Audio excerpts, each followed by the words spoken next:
Hi, today we're actually going to introduce our Q software and how to actually work it, operate it, followed by StarBoard software, also on the PC and Mac side. So before we get started, this is actually the Q icon that you're actually going to be looking for on your desktop after you installed our software, which can be located on our website. So we're going to go ahead and get started. If you double click on that icon, it should start up your software. And our version of software now, it actually allows you to enter into full screen right away at the start of the software. To exit out of full screen, just simply press the icon on your upper right hand corner, and you notice that the actual interface is shown to you. There's two bars on the side. If you notice, the whole side over here is control functions of the document camera. So we're going to introduce every single button. So the first button here we have is camera off. As usual, if your document camera is already connected, it will actually indicate that you can turn it off from here. So the moment you turn it off, you will notice that it will change to on.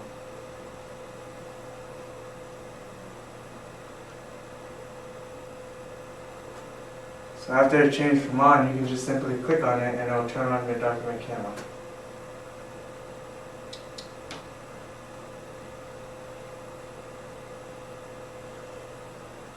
So the next button we have here is captured image.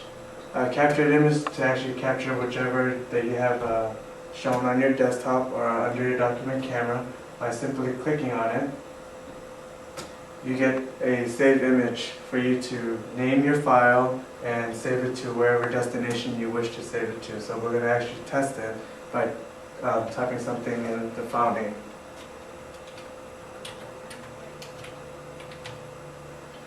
So after you have typed it in, just go ahead and save it, which is saved onto my desktop. And if you notice over here on the left hand side, it's saved on as a JPEG file. And to view it, you just simply double click it and it will actually open up with a window file, just like that. So the next button we have is actually record video.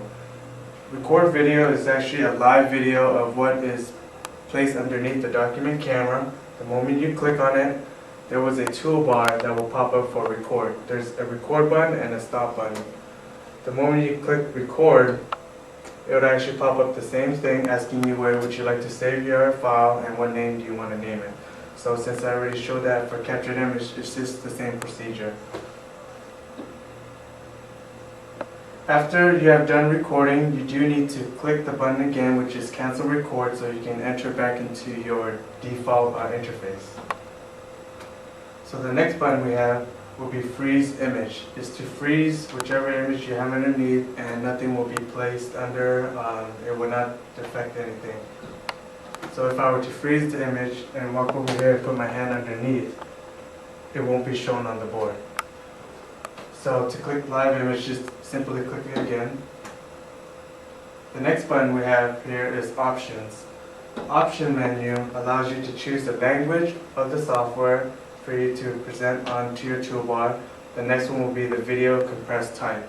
The video compressed type is many different types of qualities that you can actually record your video, and when you change the quality of it, the size also increases or decreases depending on which one you actually choose.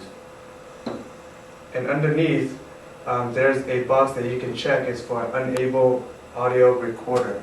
That's to enable your microphone that you have attached to it, or for our models such as DC260, it actually has a built-in mic. You do need to choose a driver, but currently we're not using that today, so we can go further into that some other time. The next button you have is annotation tools. The moment you click on it, it would ask you if you want to switch to freeze mode, because they actually need a freeze image for you to annotate on there. So we're going to go ahead and click yes. And if you notice right here, there's actually a whole toolbar for you to choose from. I'm going to name all of them right now, which is pointer tools. There's a laser tool, which it provides you with a dot, whichever part you actually want to put a dot onto your image. The next tool will be a pencil. It's simply a freehand for you to draw whichever you like on the board as a one click if you're using a mouse. The text tool is your next tool. Text tool is for you to type any texture on the image that you have, but you do need to be aware of wherever you click, that's actually where the text will be placed at. You won't be able to select it and move it around. So for an example, if I want to place the text here, I would click here and type whichever I wish to type.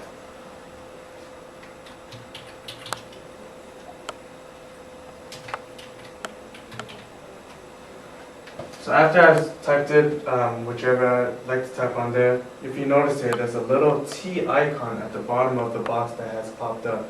That's actually to switch your font, for you to choose your font style, and then the style of the font, and then the size of your font. There's also coloring at the bottom for you to choose whichever color that fits. After you choose everything, go ahead and click OK, and you'll see the text will present on your image. The next tool will be Draw Line. It's just simply drawing one end of a line to the other.